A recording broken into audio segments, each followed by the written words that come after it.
না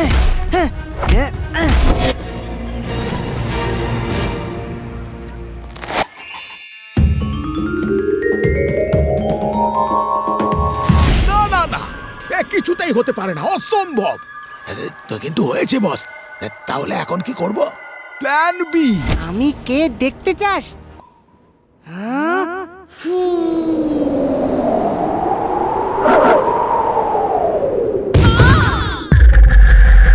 গণেশ স্থান ত্যাগ করতেই ললিতা আর শ্রীদাম ফ্যাল করে গণেশের দিকে তাকিয়ে রইল। গণেশ মুখ বেঁকিয়ে সেখান থেকে কিছুটা দূরে গিয়ে পকেট থেকে মোবাইলটা বার করে একটা নাম্বার ডায়াল করল। বল, কি খবর ওদিকে? মোটামুটি সব ঠিকঠাক। আর ওদিকে গণেশ আর মুশিকের যাতে জ্ঞান না ফেরে সেটা ব্যবস্থা করো, না হলে চাপ হয়ে যাবে।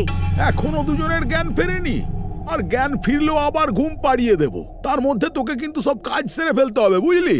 ওই দুর্গাকে আমি উচিত শিক্ষা এবার দেবই দেব, তবে একটা কথা স্বীকার করতেই হবে, প্ল্যান বি তুই দারুণ ভাবে পালন করেছিস। একদম পারফেক্ট টাইমে, একদম পারফেক্ট টাইম ওদের কিডন্যাপ করে নিয়েছিস। Very good.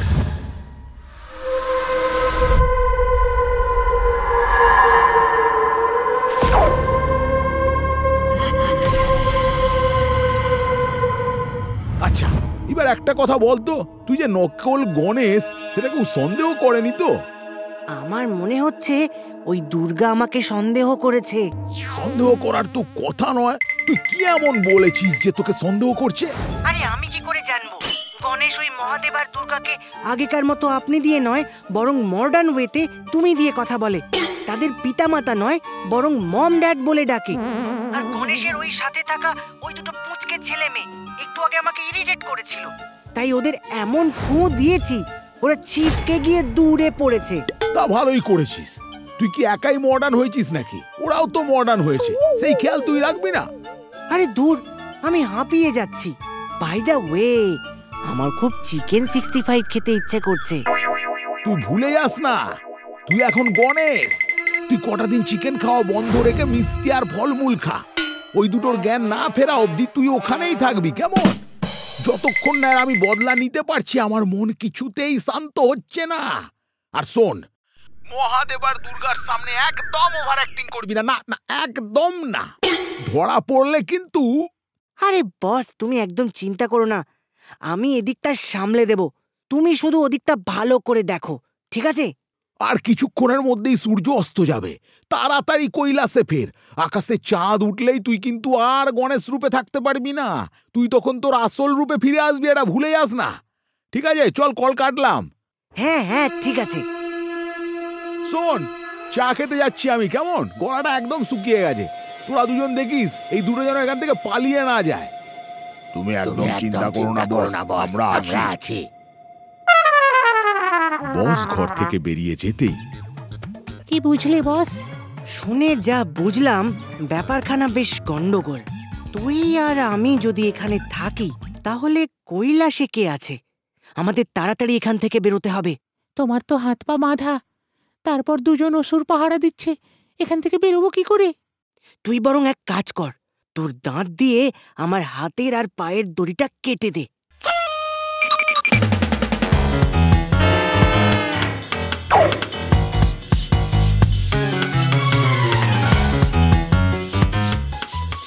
আরে বস, তুমি কি ভাবছো?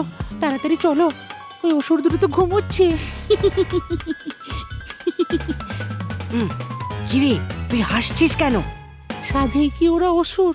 মনে হয় ওদের বাজেট ইস্যু রয়েছে, তাই একটা দড়ি দিয়ে তোমাকে বাঁধার পরে আমার জন্য একটা খাঁচার বন্দোবস্তও করতে পারেনি। ওদের মাথায় এটুকুও ছিল না যে আমার জ্ঞান ফিরে আসার পর আমার দাঁত দিয়ে তো আমি দড়ি কেটে তোমাকে বাঁচিয়ে পালিয়ে যেতে পারবো। মাথা মোটার দল, তাড়াতাড়ি চল, আমাদেরকে এক্ষুনি ফিরতে হবে।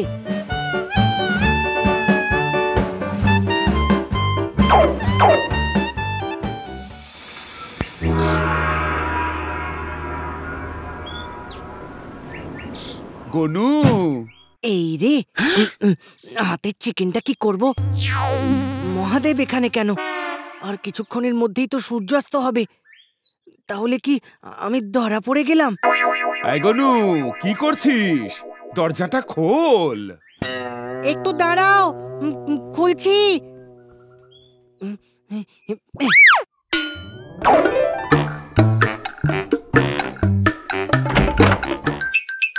দরজা খুলতে এত দেরি করলি?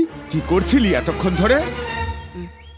একটু মানে একটু ঘুমিয়ে পড়েছিলাম ড্যাড।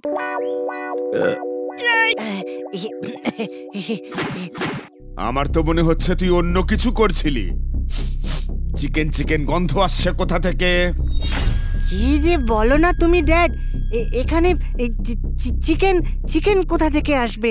অসুরেরা তো পরমান্ন খাবে না ড্যাড, ওরা তো মুরগির ঠ্যাংটাই চেবাবে। আমি কি দেখছি? দুটো গণেশ। হ্যাঁ ড্যাড, আমি ফিরে এসেছি। আর এই বেটা যে তোমার সামনে গণেশ সেজে দাঁড়িয়ে আছে, সে একটা অসুর। তাই বুঝি তুমি ওর কথা বিশ্বাস করবে না, ও নকল গণেশ। সেটা তো সময়ই বোঝা যাবে যে কে আসল আর কে নকল। তুই তোর আসল স্বরূপ প্রকাশ করবি, নাকি আমার হাতে মার খেয়ে সব সত্যিটা স্বীকার করবি? কি যে হচ্ছে আমি কিছুই বুঝতে পারছি না। কে আসল কে নকল? গিন্নি, তাড়াতাড়ি এদিকে এসো, মহা সর্বনাশ হয়ে গেছে। আরে কি হয়েছেটা কি? কি দেখছি? দুটো গণেশ? আমার তো, ওরে বাবারে, আমার তো মাথা ঘোরাচ্ছে। এক্ষুনি বুঝতে পারবে মম, কে আসল আর কে নকল।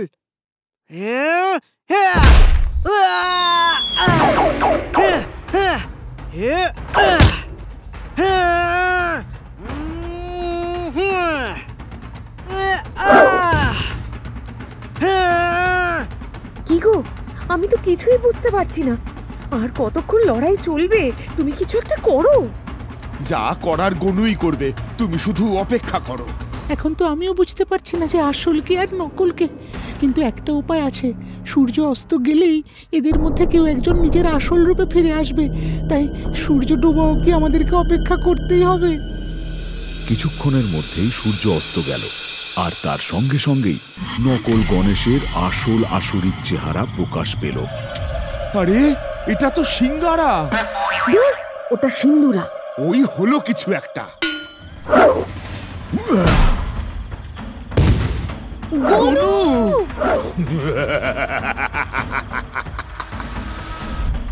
তুমি এখনো কিছু করবে না? তুমি না করলে আমি করব। ও আমার গনুর গায়ে হাত দিয়েছে, আজ ওর শেষ দিন। আমি তোমাকে আগেই বলেছিলাম, যা করার আমাদের গনুই করবে। অনেকক্ষণ তোর এই বেয়াদবি সহ্য করলাম, কিন্তু আর না। তুই আমাকে মারবি, দেখাচ্ছি তোকে মজা।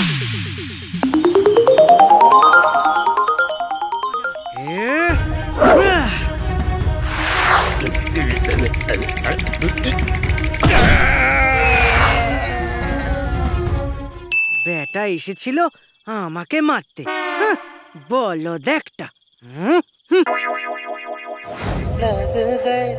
লে হালুয়া, গণেশ আর মুসিক গেল কোথায়? সামান্য একটু চা খেতে কি গেলাম, আর এর মাঝে এত কিছু হয়ে গেল। এই মরকট দুটো, আর কত ঘুমাবি? ওদিকে যে গণেশ আর মুসিক পালিয়েছে সে খেয়াল আছে? সরি বস, আমরা একদম বুঝতে পারিনি কখন যে কিভাবে আমাদের ঘুম চলে এলো। হ্যাঁ বস, আসলে কাল রাতে ওয়েব সিরিজটা শেষ করতে গিয়ে ভোর হয়ে গেছিল, সেই জন্য না সকালের দিক থেকে খুব ঘুম পাচ্ছিল। অপূর্ব অপূর্ব, সাবাস। দেখ, এতক্ষণ তো বোধহয় গণেশ আর মুসিক কৈলাসে পৌঁছেও গেছে। ওদিকে কি হলো কে জানে। এতক্ষণে বোধহয় ও বেটা ধরাও পড়ে গেছে।